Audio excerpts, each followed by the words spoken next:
Setelah kami bercerita apa saja aktivitas dan beberapa kesialan kami di video sebelumnya, di video kelima ini kami akan mencoba untuk sedikit menceritakan apa saja yang kami lakukan di hari ketiga saat kami berada di Bali. Di hari ketiga kami berada di Bali, kami melakukan perjalanan dari Ubud menuju area Seminyak dengan maksud ingin berpindah tempat tinggal untuk kami beristirahat dan menghabiskan sisa waktu 3 hari terakhir pada saat kami berada di Bali. Mungkin beberapa orang bertanya, kenapa kami mengganti penginapan kami? Padahal sudah 2 kali kami berpindah dari penginapan satu ke penginapan lain. Jadi di 3 hari terakhir kami berada di Bali, kami sepakat untuk menghabiskan sisa waktu bulan madu untuk staycation dan istirahat penuh setelah 4 hari sebelumnya menempuh perjalanan yang cukup menguras tenaga. Pastinya kami ingin mencari villa yang membuat kita bisa berlama-lama untuk menghabiskan waktu berdua. Tentunya dengan budget yang tidak menguras biaya namun memiliki fasilitas bintang 5 lah ya. Dan mengapa kami memilih Seminyak menjadi persinggahan terakhir kami? Karena yang pasti tempat itu cukup dekat dengan bandara, dengan tujuan untuk memudahkan kami di saat hari kepulangan nanti. Dan juga Seminyak adalah tempat yang cukup strategis dengan banyaknya area pantai di sekitarnya. Kami merasa mungkin sudah cukup dengan udara dingin selama 2 hari di kawasan Bali Utara. Dan sepertinya sudah saatnya kami menikmati kehangatan pantai Bali untuk menghabiskan waktu bersama. Dan selamat menikmati ya video dari kami. Kami berharap semoga kalian terhibur dengan video sederhana ini.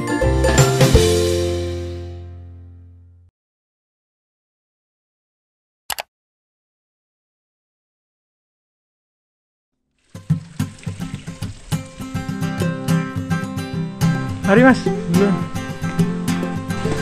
Ya sama-sama. Minggu 22 November 2020. Di siang itu, kami melakukan check-out di Kamandani Cottage untuk segera bergegas menuju Seminyak dengan tujuan berpindah tempat menginap. Jarak antara Ubud dan Seminyak memang tidak terlalu jauh. Jika kita cek di Google Maps, Seminyak ditempuh hanya dengan jarak 28 km dengan estimasi waktu tidak sampai 1 jam perjalanan. Tapi waktu itu, kami sepakat untuk mencari oleh-oleh dulu untuk teman-teman dan keluarga di rumah sebelum kami menuju Seminyak. Kami khawatir di hari berikutnya kami tidak sempat untuk mencari oleh-oleh karena sepertinya kami tidak bisa menyempatkannya sesuai dengan tujuan di 3 hari terakhir berada di Bali. Kami hanya ingin bermalas-malasan dan mungkin sangat jarang untuk keluar dari villa. Kami diberi referensi oleh Jahid, teman kami waktu bertemu di video sebelumnya saat masih berada di Bedugul. Dia merekomendasikan untuk mencari oleh-oleh di tempat yang bernama Toko Krishna. Dia bilang tempat itu cukup recommended ya. Selain karena di sana banyak bermacam-macam oleh-oleh yang bisa kita beli, pertimbangan utama adalah harga yang katanya di Toko Krishna memang sangat terjangkau untuk kaum-kaum hemat seperti kita. Dan akhirnya kami mencari keberadaan Toko Krishna. Ternyata Toko Krishna mempunyai banyak cabang yang tersebar di seluruh Pulau Bali. Kami putuskan untuk memilih toko terdekat dengan kami, yang sekiranya bisa satu jalanan dengan arah perjalanan kami menuju Seminyak, yaitu Toko Krishna yang berada di Jalan Nusa Indah, area Denpasar Timur. Setelah menempuh sekitar 30 menit perjalanan, akhirnya kita sampai di Toko Krishna cabang Nusa Indah. Setelah itu kami memasuki area toko. Ternyata di sini tuh banyak banget ya oleh-oleh khas Bali yang bisa kita beli. Dari kue-kue khas Bali seperti pai susu, bakpia Bali, atau keripik-keripik dan makanan lainnya. Ada juga produk-produk fashion tradisional Bali seperti udeng, kain songket, kain tenun, ataupun bermacam-macam tas yang dibuat dari rotan. Ada juga produk kesenian seperti pahatan kayu hingga lukisan-lukisan yang bisa kita beli di sini. Suasana nyaman dengan gaya khas tersendiri ditambah halunan musik tradisional Bali membuat kita betah untuk berlama-lama berbelanja oleh-oleh yang ingin kita pilih.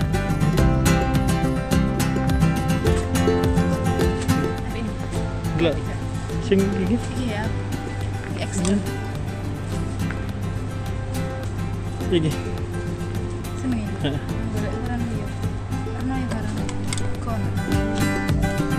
Kami banyak berbelanja baju di sini karena rata-rata baju di sini memang cukup murah sih, cukup banyak t-shirt dengan harga berkisar 30.000 sampai 50.000 rupiah. Kemudian kami membeli beberapa kopi Bali dan juga beberapa pai susu untuk kami jadikan oleh-oleh.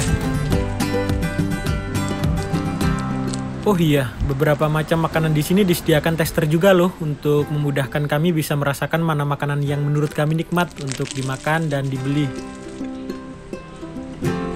Dan setelah itu kami langsung menuju kasir untuk membayar beberapa oleh-oleh yang saat itu kami beli. Maaf ya, kami lupa menyimpan nota pembelian. Jadi kita tidak bisa memberikan rincian pengeluaran yang kita keluarkan. Apalagi dengan banyaknya oleh-oleh yang kami beli membuat kami susah mengingat berapa harga dari setiap barang. Yang pasti buat kami pribadi, barang-barang di sini memang cukup murah kok.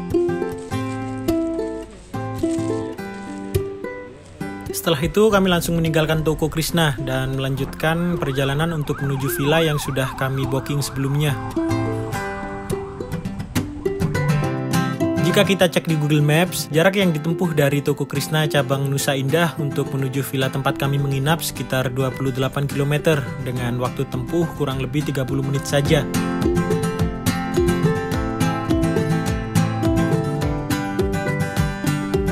Di saat itu, kami memang mencari villa di tempat yang mungkin bisa dibilang agak sedikit di pedesaan ya, bukan berada di pusat keramaian. Jadi jangan kaget kalau jalanan yang kami lewati memang cukup kecil dengan latar belakang persawahan di sekitar jalan.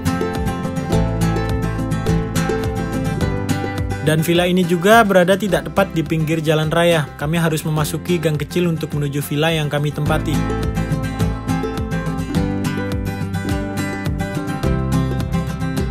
Dan akhirnya kami sampai di lokasi villa. Tempat itu bernama Radia Villa. Radia Villa beralamatkan di Gang Pulau Nias nomor 11, tepatnya di area Kerobokan.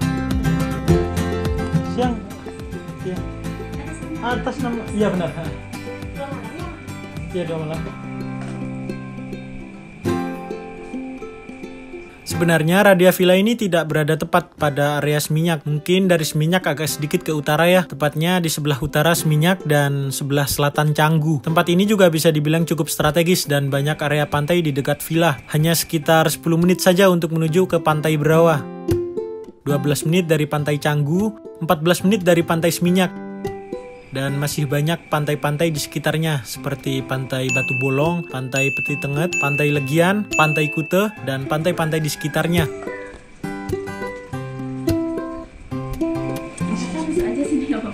Oh gitu ya? Soalnya pakai sepatu. Kami menginap 2 malam di Radia Villa. Kami dapat dengan total harga Rp578.510 untuk 2 malam. Berarti per malamnya Rp289.255.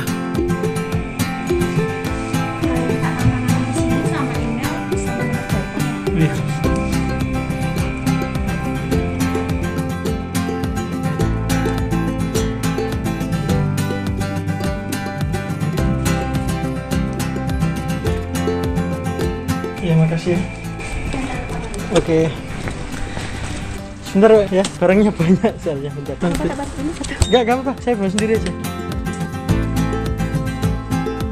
Selain karena adanya promo dari tiket.com waktu itu, saya kurang tahu juga ya kenapa villa private pool bisa semurah itu. Saya juga kurang tahu apa mungkin itu harga di saat musim pandemi kayak gini. Dengan harga di bawah 300.000 per malamnya, apalagi dengan fasilitas yang super lengkap kayak gini. Ini tuh beneran worth it banget sih. Kalian bisa lihat di dalamnya, ada kolam renang pribadi, perlengkapan dapur, walaupun tidak ada kompor ya, hanya ada microwave saja. Kemudian meja makan, wifi, televisi, hairdryer, lemari hingga organizer lain dan fasilitas pendukung-pendukung lainnya. Worth it banget kan dengan harga di bawah Rp300.000. Tapi kita nggak bisa menjamin ya harga ini akan tetap sama di hari berikutnya. Secara tarif menginap dalam suatu penginapan pun kadang nggak bisa diprediksi. High season atau peak season juga terkadang mempengaruhi. Terus ini password wifi-nya ya.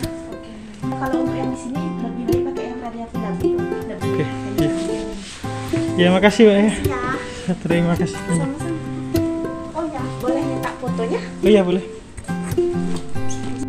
Dan kami tidak berlama-lama di villa. Setelah kami mandi, ganti baju, dan sholat, kami langsung bergegas untuk keluar villa lagi untuk sekedar motoran gak jelas gitu ya. Belum tahu juga tujuan habis ini mau kemana. Kami hanya ingin menikmati sore dengan latar belakang lalu lintas Bali di sore hari. Dan kayaknya jalanan ini kejauhan ya dari lokasi penginapan kami. Waktu itu kami asal jalan aja tanpa menggunakan Google Maps. Dan baru sadar aja, tiba-tiba sudah sampai di underpass Taman Dewa Ruci ya kalau gak salah ini.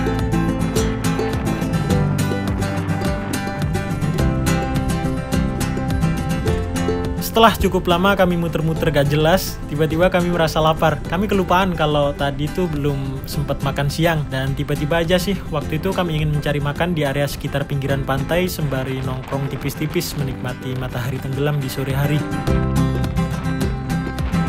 sempat bingung buat mau pergi ke pantai mana dan bingung juga mau makan apa. Ya spontan aja, kami menuju Pantai Seminyak untuk mencari makanan. Ya feeling kami aja sih, mungkin di sana ramai penjual makanan ya. Setelah itu kami langsung bergegas untuk menuju Pantai Seminyak. Di jalanan menuju Pantai Seminyak terlihat sangat sepi, ya mungkin karena dampak dari adanya pandemi yang masih belum saja berakhir. Padahal yang saya tahu kalau di hari biasanya, kayaknya jalanan ini tuh rame banget. Bahkan sampai macet-macetan gitu buat ngelewatin jalanan ini. Toko-toko juga banyak yang tutup. Ya saya sangat berharap semoga pandemi segera berakhir. Semoga kondisi perekonomian di Bali ataupun seluruh tempat di Indonesia bisa segera normal dan pulih seperti sedia kala.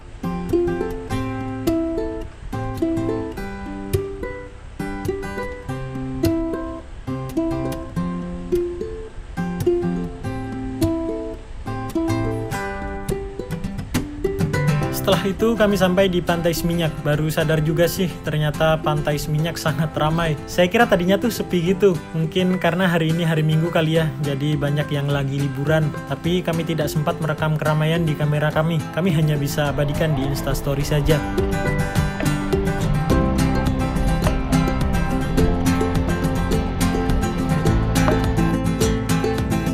Dan kemudian kami bergegas untuk mencari makanan di sekitar area pantai.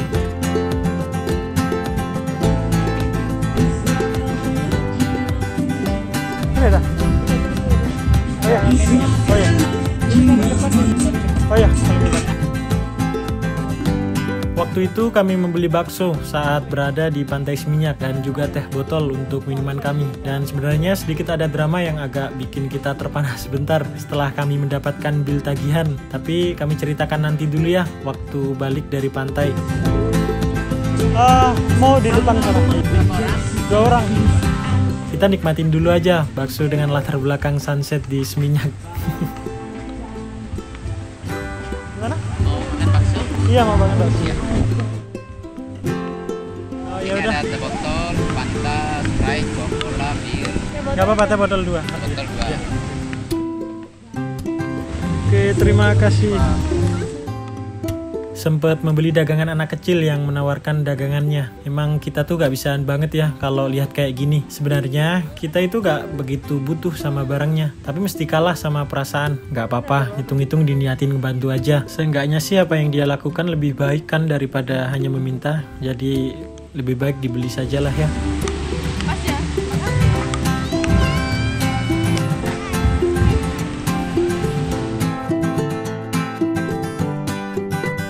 Kami cukup lama ya di Pantai Seminyak, bahkan sampai matahari benar-benar tenggelam. Entah apa aja yang diobrolkan waktu itu.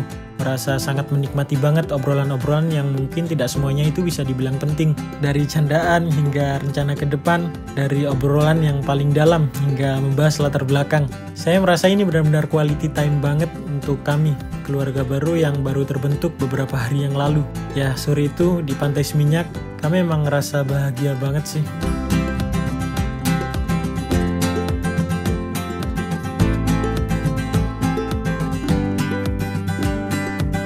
Setelah kami rasa cukup, kami langsung bergegas meninggalkan Pantai Seminyak untuk kembali ke villa.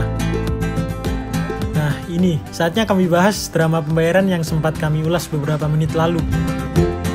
Mungkin ini bisa jadi referensi atau mungkin pelajaran ya buat kalian semua untuk membiasakan bertanya harga sebelum makan atau minum. Jadi kami tuh hampir selalu menanyakan harga makanan sebelum kami membeli makan. Seperti yang kami lakukan di video-video sebelumnya. Karena menurut kami selalu ada perasaan takut jika makanan itu tergolong mahal buat kami. Apalagi kita hampir tidak pernah membawa uang yang banyak ketika melakukan sebuah perjalanan.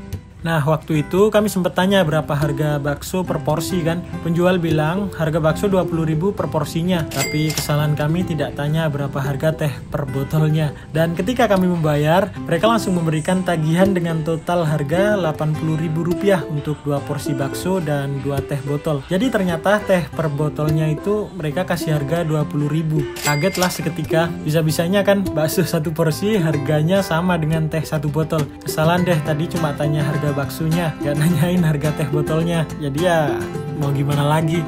Gak apa-apa lah ya, langsung deh kita terpikir malam ini gak usah makan malam dulu ya.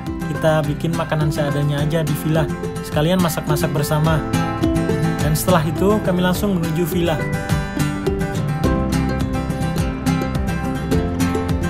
Oh iya, kami sempat membeli tahu crispy di pinggir jalan waktu itu dengan harga 10.000 saja. Tahu crispy ini nantinya akan kami jadikan salah satu menu makan malam nanti karena uang kami di hari ini sudah cukup terkuras. Jadi makan hemat dulu ya, khusus malam ini.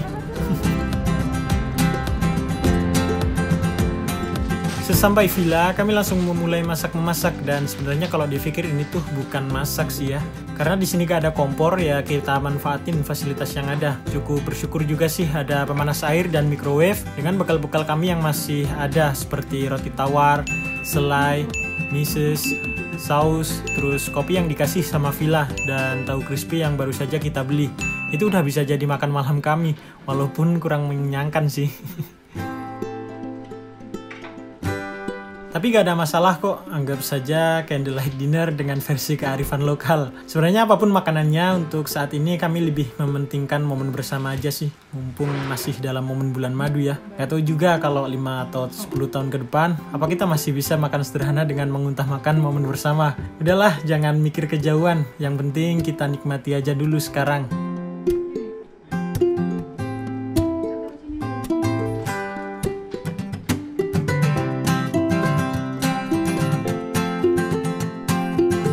Dan makan malam ini adalah aktivitas penutup kami di hari ini. Sudah cukup dulu ya video di hari kelima kami. Kami mengucapkan banyak-banyak terima kasih untuk semua teman-teman yang sudah menyempatkan menonton video dan singgah di channel kami. Terima kasih. Dan untuk video selanjutnya, mungkin beberapa orang sudah tahu kalau habis ini adalah video terakhir kami dalam rangkaian trip bulan madu dalam 6 hari terakhir. Kami akan sedikit bercerita aktivitas apa saja di hari terakhir kami selama di Bali. Dan di hari terakhir kami melakukan trip bulan madu. Sebenarnya sih cukup sedih, gak kerasa aja. Padahal kayak baru kemarin edit dan upload video honeymoon trip episode 1. Tapi sekarang tiba-tiba sudah sampai di episode terakhir saja. Sekali lagi makasih ya sudah menonton video kami dan sampai jumpa di video selanjutnya.